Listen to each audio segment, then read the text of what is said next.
एक दिन आप सल्लल्लाहु अलैहि वसल्लम मदीना में ओहद के पहाड़ पर खड़े थे और उनके साथ इस्लाम के 3 बड़े खलीफा अब्बू बकर, उमर और उस्मान रज़ियल्लाहु ताला अभी थे। लेकिन अचानक एक ज़लज़ला आया और ओहद का पहाड़ हिलने लगा और आप सल्लल्लाहु अलैहि वसल्लम ने कहा, ओहद के पहाड़ रुक जा, तेरे ऊपर एक नबी, एक सिद्दीक और 2 शहीद खड़े हैं। इस हदीस के बाद आप सल्लल्लाहु अलैहि वसल्लम फौत हो गए, लेकिन हजरत उमर अपनी पूरी जिंदगी उनकी यह बात भूल नहीं सके।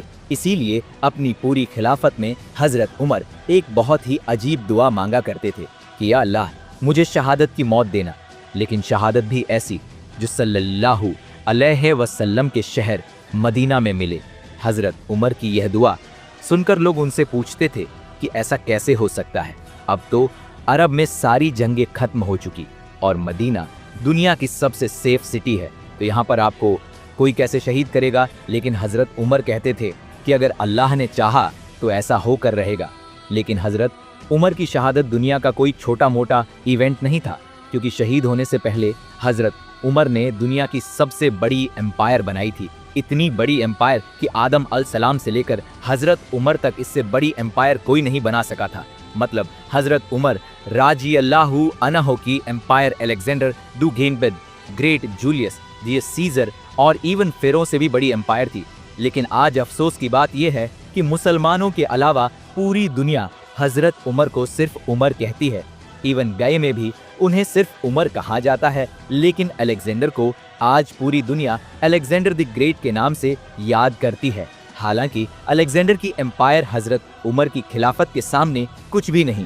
हजरत उमर की खिलाफत का यह रिकॉर्ड अगले कई सदियों तक कोई नहीं तोड़ सका, लेकिन आखिर 600 साल बाद एक बादशाह ने उनका रिकॉर्ड तोड़ दिया, जिसे हम सब बहुत अच्छी तरह जानते हैं।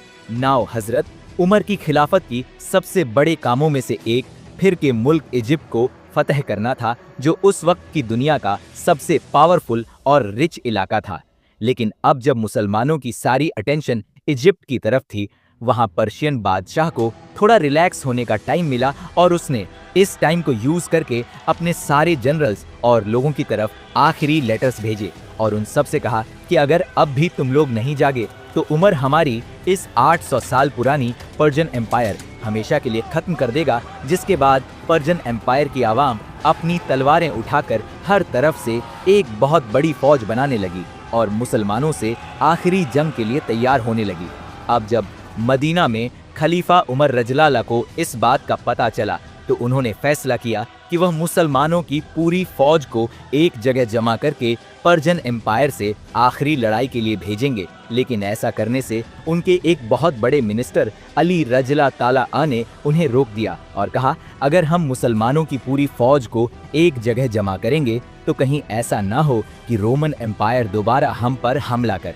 हजरत अली की यह बात खलीफा उमर राजी अल्लाहु ताला अन्हा को बहुत पसंद आई, तो हजरत उमर राजी अल्लाहु ताला अन्हा अपनी राय छोड़कर हजरत अली की राय मानी और हर इलाके से छोटी छोटी जमा करके पर्शियन एम्पायर पर आखिरी हमला किया। इस तरह मुसलमान एक बार फिर पर्शियन एम्पायर के बहुत सारे किलों को फतह करने लगे, जिनमें से एक किले की स्टोरी समझना बहुत ही इम्पोर्टेंट है, क्योंकि इस किले के लीडर का नाम था हरमजन, जो उस वक्त पर्शियन एम्पायर का सबसे ताकतवर, पूरी पर्शियन एम्पायर का आर्मी चीफ होने की वजह से हरमन को इस एम्पायर के एक एक कोने का पता था। इसीलिए हजरत उमर ने हरमजन को मदीना में रहने की इजाज़त दी, बल्कि पर्शियन एम्पायर के खिलाफ उसे अपना एडवाइज़र भी बनाया। लेकिन हजरत उमर को इस बात का पता नहीं था कि एक दिन यही हरमजन, उनकी शहादत, एक बहुत बड़ा रोल प्ले करेगा आर्मी चीफ हरमजान की गिरफ्तारी का।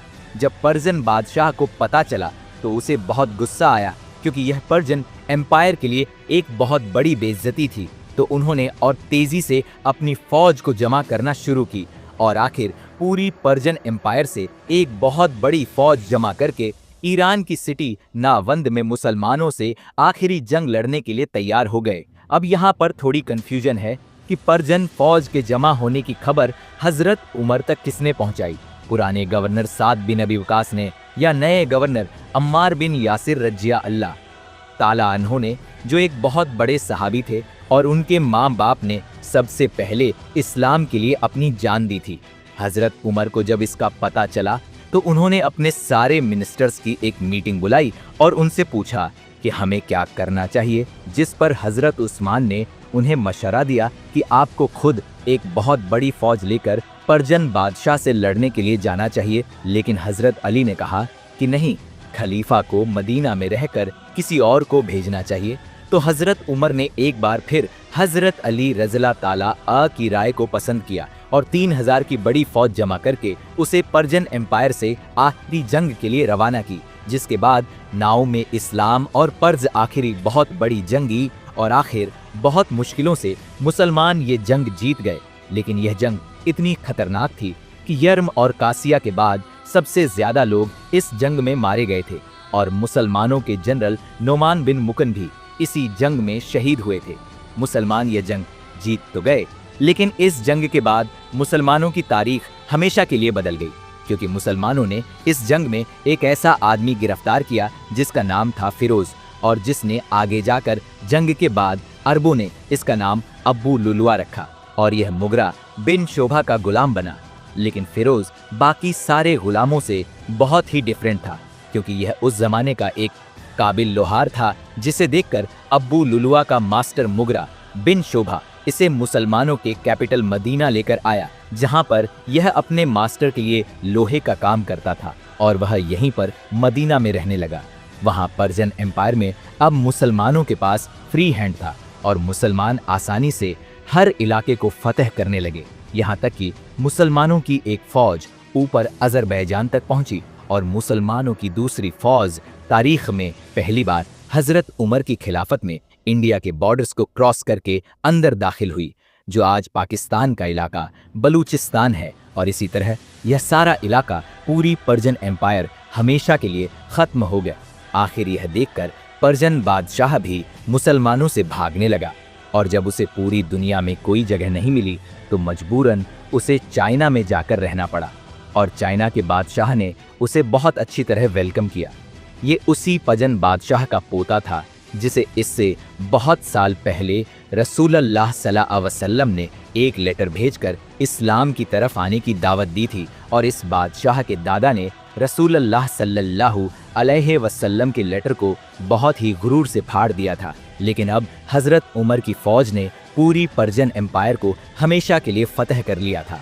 मतलब मुसलमानों की यह खिलाफत, जो एक ज़माने में छोटी सी मदीना की रियासत थी, अब इंडिया और चाइना तक फैल चुकी थी और दुनिया की सबसे बड़ी सुपर पावर थी। लेकिन जैसे ही मुसलमानों की फौज पाकिस्तान के बॉर्डर के करीब पहुंची, ये हजरत उमर की खिलाफत का आखिरी टाइम था, क्योंकि इसके कुछ ही दिनों बाद हजरत उमर रज़ियल्लाहु ताला अन्हु को शहीद कर दिया गया। क्योंकि मसला यह था कि इससे कुछ ही अरसा पहले जिस गुलाम को मुसलमान पकड़कर। पूरी स्टोरी के लिए सब्सक्राइब